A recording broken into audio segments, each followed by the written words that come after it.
Firouzja vs Andreikin, epic match highlights. Try to set up some sort of attack against Black's king, but there's no way that can actually work. No, knight c3. Oh. Wow. Rook b7 played immediately. Who's setting up a mate on who here? Well, there's no threats. Rook e7, king d6, so just go b5. Push.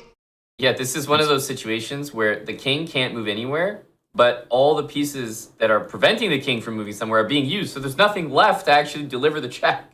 Knight takes a2, rook d5 mate would be a tragedy. So Alireza, whatever you do not move the pony from c3. It is integral toward ensuring the safety of Black's king. He's investing most of his time here. I think he's trying to figure out which pawn to start with. Oh, he blundered mate at 1! That's insane!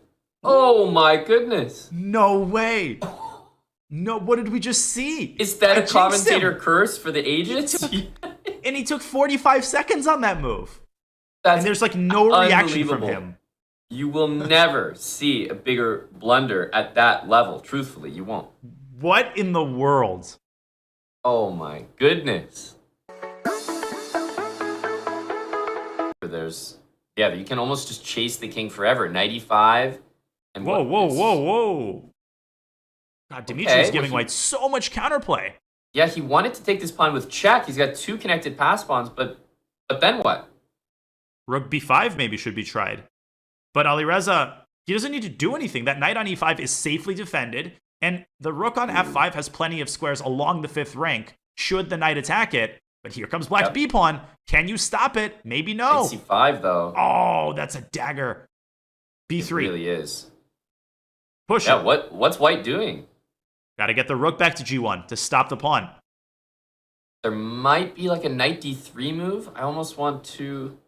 I think knight d3, and you have rook c3, rook c2. Wow, and c5, c4. Yeah, just in rook time. Rook c2. Look at this technique with 4 seconds. Dmitry finding every move. c5 with a check, c4 with a check, b2 with a win. Wow. The way he just took that from seemingly nothing, almost looked like he ruined his advantage, but he did. He just started pushing. He did, but Alireza delayed for 1 extra move. And that technique with the last 5 seconds was absolutely exquisite. Those were only moves I'm on. This was incredible, and it allows Dmitry Andreikin to jump to a 2-point lead in the first portion of the 5+1 segment of the Speed Chess Championship presented by Coinbase. Alireza Firouzja is the favorite, no question about that, but he will have a lot of work to do. He blundered mate in 1, and now he succumbed to some excellent defensive technique. Folks. So in the first segment, we can see Alireza with the black pieces here spending all his time, and he plays the fateful knight a2. Unbelievable, because rook d5 and that king is checkmated in the middle of the board. Now, Daniel Naroditsky was explaining, well, just you can't move this knight because you have to control d5, so play b5. Now, white could take over here. Now you take on a2, the rook comes back to threaten checkmate, and you simply do knight c3. And with black, b4, b3, b2. And this is very easy to play, because that knight cannot move, you would win the rook. So that was a very surprising blunder, but let's go to the next game. In the next game, Andreikin is playing black, and he's gonna show a superb technique taking the lead in this match. So this is the position white to play. Alireza had the white pieces. He give a check, then takes on f5, there's a couple of checks, and then we reach this position. And in this position, what's going on is that the knight here is pinned, because if you move that knight, once again, you're losing your rook with white. And in this situation, Alireza played king f2 with the plan to come to e4 to support that knight on e5. But that was a big mistake. He had to simply give a check, and there's no good square, right? So if you go back here, there's simply rook f5, you make no progress. But if the king were, let's say, to go to h8, you can give a check, and now you can grab a pawn, it's probably equal. And on that check, if you try to escape this way, you have this amazing move, and like that, check, attacks here, win back the knight, and that's an equal endgame. At any rate, over here, king f2, b5, king e3, b4, king e4. So Alireza moved the king over here so that now he supports that knight and he can just free the rook. But that took 3 moves. And in here, knight c5 check, a dagger move. Yes, we're giving a check, so the king sidesteps. b3, let's push the b pawn, says Andreikin. Give a check, and here, critical moment. In this position, Daniel Naroditsky, super strong GM commentating with Aman Hambleton, says, let's move to g1. That was a great move. Why is that? If we look at this variation like in the game, over here, you play rook c1. Now, you don't do rook b1 because c5, c4 wins for black. But on rook c1 here, the only move to continue would be b2, and now rook b1. And in this situation, black has to defend the pawn. And over here, king e5, and then let's say we play king d4, and here we play king c4, and finally we can capture the b2 pawn, and it's 1 pawn here, that's just 1 pawn there, and that's an equal endgame.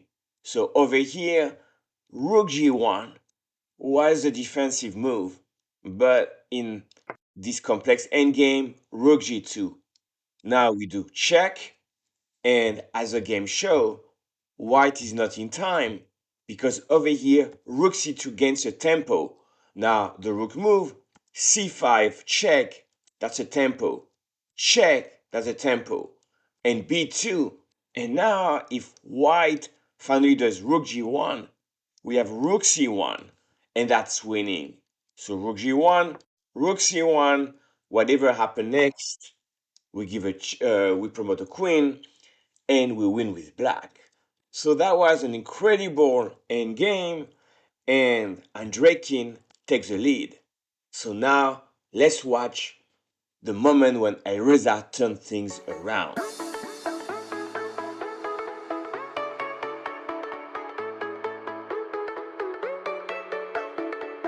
Yeah, this position bothers me a little bit. Rook h2, knight f2. I just feel like black's bishop is not participating. Looks like Dmitry is still in kind of solid bunker mode, but still knight f2 and e4. Very tempting plan. 5 seconds for Alireza. Bunker mode with 5 seconds. We'll see exactly how it works out. The position opening up, Alireza striking with c5. This is where Reza is so good. These time scrambles with the increment. Is he taking over the initiative? 1 second. Oh, he blundered DE. Oh my goodness. Knight d4, rook h5. rook h5 is everything. Oh, things are collapsing, but Alireza still has that c-pawn, which he can try to convert in concrete counterplay. It's not over. But g3's hanging. g3. What a mistake. Completely hanging. And I don't even know who's favored now. E6 Knight is takes hanging. c6. And Alireza trying to set up a mating net, but the king has g4. And the king can zigzag its way out of the checks, and it does. But it's still double-edged.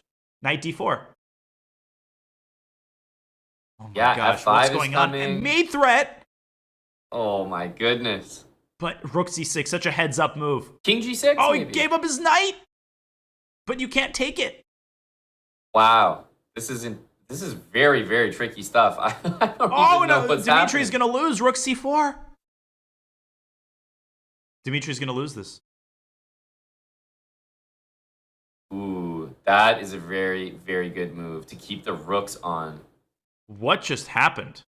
I'm actually still processing. I was seeing the moves, but I wasn't like understanding who was winning until the very end. And then I saw Firouzja won, and I'm like, okay, I think I knew who was winning. Wow. Guys, that was a really big moment for Firouzja in this match because it actually did look like he was making a comeback, but then it just became time scramble mode, and it's really hard to just make judgments on like, oh yeah, but he was just winning here. He just had to make that one move. I'm sure they both had moments where they were completely winning. That's just the nature of a time scramble. Guys, this was an incredibly exciting and complex scramble when each player was down to 1 second at some point with 1 second increment, and Alireza dominating Andreikin and went on to win.